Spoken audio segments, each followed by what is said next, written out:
ايه الطبيعي او ايه الشعور الطبيعي اللي انا كطالب ثانويه عامه المفروض احسه دلوقتي؟ صح؟ خلينا نقول طبعا صح كده؟ تمام. بص يا سيدنا، هطلب من حضرتك حاجه انا عارف ان هي مش اي حد هيعرف يحققها، بس دايما خدها قاعده في الحياه، مش في ثانويه عامه بس. دايما يا سيدنا اول ما تلاقي نفسك خايف من حاجه اهجم عليها. بمعنى دايما الانسان لما بيجي يفكر في اشياء هو بيخاف منها فبيسال نفسه سؤالين: طب انا خايف، الخوف ده هو اذى نفسي مهول. لو انا فضلت خايف وبشعر بالخوف، الوجع ده اقوى ولا النتيجه اللي هتحصل؟ وجع الخوف اقوى من اي نتيجه ممكن تحصل، حتى لو كانت النتيجه سيئه. مش بتكلم على ثانويه عامه، بتكلم على اي حاجه. فدايما المشكله في اذى الخوف مش في اذى النتيجه.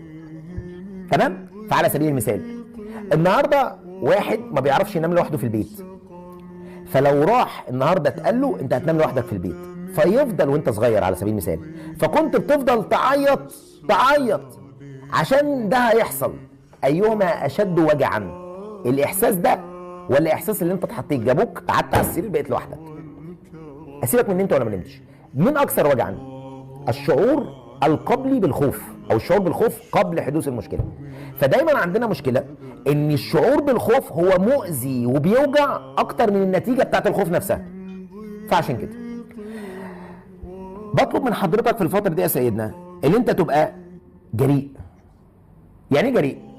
كده كده انت ما قدامكش اي خيار تاني، واي خيار تاني في اللحظه دي هو مش في صالحك. لازم تبقى جريء. يعني ايه جريء؟ فليذهب العالم للجحيم. ونام؟ اكيد مش هتنام، احنا قدامنا يوم وكام ساعه، اكيد مش هتنام. بس طب افرض فليذهب العالم للجحيم. فليذهب العالم للجحيم، انا مش بدعى العالم، انا قصدي يحصل يحصل. ليه؟ لان احساس الوجع ده ولا مطلوب منك دينيا، ولا مطلوب منك كثانويه عامه، ولا مطلوب منك حتى كحد ناضج، ولا مطلوب منك كحد سوي، بل احساس بالخوف. عشان كده ربنا اخبرنا قال تعالى ايه؟ الشيطان يعدكم الفقر. دايما الشيطان بيلعب على الانسان. طب انا اقول لك حاجه، مين اشد وجعا؟ الفقير ام الذي يخشى من الفقر؟ الذي يخشى من الفقر. عشان كده بنشوف ناس فقيره يقول لك يا عم انا عادي، تشوفه قاعد معانا بيضحك، المفروض هو ايه؟ ما يضحكش. مع ان واحد تاني قاعد في البيت مع اكله وشربه، قاعد عياله يكلموه سيبوني دلوقتي يا عم، طب يهديك يرضيك، طب الحق العيال الواد بيصوت سيبوني، ما حدش ليه دعوه بيا. هو عنده ايه؟ خايف من اللي جاي. فعشان كده ربنا اخبرنا في القران الشيطان يعدكم، يخوفك من اللي جاي. فالشعور بالخوف شيء مؤذي. ايوه يعني مطلوب مني ما اخافش، مش قصدي مش هتعرف، اصل هي المشاعر عندنا مش زراير، دوس على زرار عدم الخوف فهيتم تفعيل زرار عدم الخوف. بس انا بقول لك ان من وسائل الشيطان اللي دايما بيستخدمها ان هو بيخوفك من الايه؟ مين اللي جاي. هل طب انا دلوقتي ما بقولش لحضرتك انك ما تخافش، لان اتفقنا ان ده شعور ولا انا املكه ولا انت تملكه. طب ايه اللي المفروض يحصل؟ المفروض يحصل دلوقتي ان حضرتك تستعين بربنا، تستعين ان انت تدعي ربنا ان انت تبقى يا رب هديني، وان انت ابعد عن دماغك فكره اللي جاي، يحصل اللي يحصل. الانسان امتى بيخاف يا عبد الله؟ لما بيفكر في اللي هيحصل، لما بيفكر في اللي هيحصل. عشان كده دايما العيال الصغيره لما كانت زمان المشاغبه يكت المدرسه زي ما الكاتب كان بيكت المدرسه، فكان يتقال له هنقول لبابا، هو مش خايف يا عم، لما تبقى تقول له سيبنا نعيش اللحظه. على فكره رغم ان هذه السمه اللي هو فكره ان هو يرتكب خطا سمه سيئه، ان السمه اللي الواد بيفكر فيها او اتسم بيها دي فكره ناجحه. الواد ده لما يكبر السمه دي هتساعده جدا، ان هو يا عم اصل بكره يا باشا، لما يجي بكره عيشني النهارده ونشوف بكره في ايه. فالشاهد في الموضوع يا سيدنا المطلوب مني في اللحظه دي ان انا اري ربي مني ما استطيع، ثم اما بقى التفكير في اللي جاي فليذهب العالم للجحيم. فخليك انسان جريء. يحصل ايه؟ يحصل اللي يحصل. اصل انا يحصل اللي يحصل بدون مقدمات، مش عايزين وجع دماغ. اصل انا ايه؟ ايه يعني نظره عم احمد اللي ساكن تحتينا؟ ما انت بتلتزم بنظره عم احمد للجحيم، انا مالي بعم احمد. نظره عمتي وبنت عمتي من سنه مش عارف كام لما كان سنه، ما توجعوش دماغي. كلمه هتتقال ده هنفترض. هو انا عارف ان كل طالب في ثانويه عامه في اللحظه دي بيبقى فاكر ان هو محور الحياه في الاسره، واحيانا الاسره بتبالغ في ده، ولسه هنكلم الاسره في الحته دي، واحيانا الاسره بتبالغ في ده، بس في الواقع يا صديقي بمجرد ما الموضوع يحصل، انا ما بقولكش الدرجه دلوقتي، بمجرد الناس مش منتبهه. والدليل ان بنت خالتك اللي كانت في ثانويه عامه الحياه مشيت بعدها عادي، صح؟ ايا كان هي جابت ايه وعملت ايه. هل بقى انتوا لحد دلوقتي عمالين تتكلموا؟ شوف خالص. ولو بتتكلموا هل الكلام ده قلل منها او زادها؟ خالص. فالشاهد في الموضوع يا عمنا، الشاهد في الموضوع الفتره دي لو هتعرف تحط في بطنك بطيخه صيفي زي ما بيقولوا عشان انا ضامن الامتحان، لا، الحياه تقوم على عدم الضمان. وانا كلمتك في ده قبل كده، مفيش حاجه اسمها حد ضامن حاجه.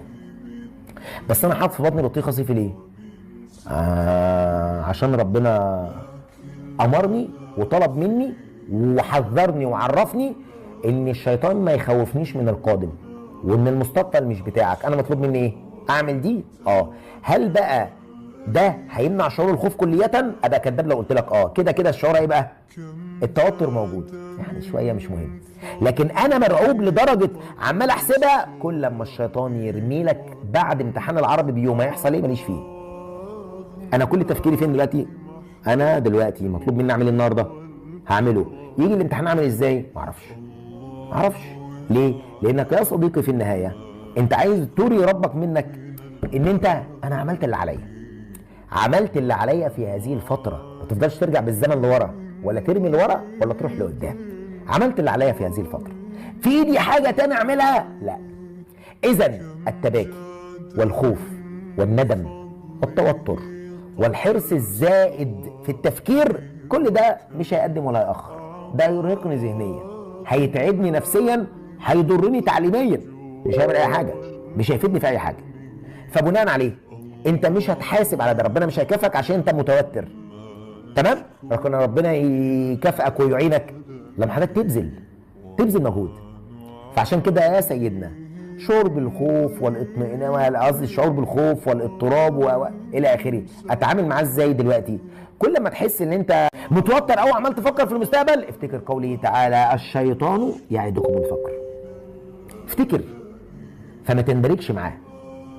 واللي بعد كده يا رب مش بتاعتي، يحصل اللي يحصل، وقول لنفسك كده ما يحصل اللي يحصل، خليك جريء.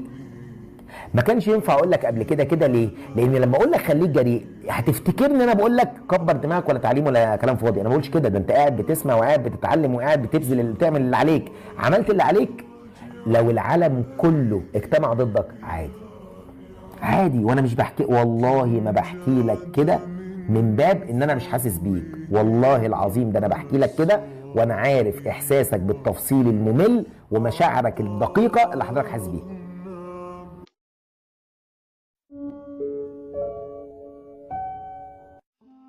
يا طالب العلم لا تركن إلى الكسل، وأعجل فقد خلق الإنسان من عجل، واستشعر الصبر في كتب العلوم، وقل أعوذ بالله من علم بلا عمل.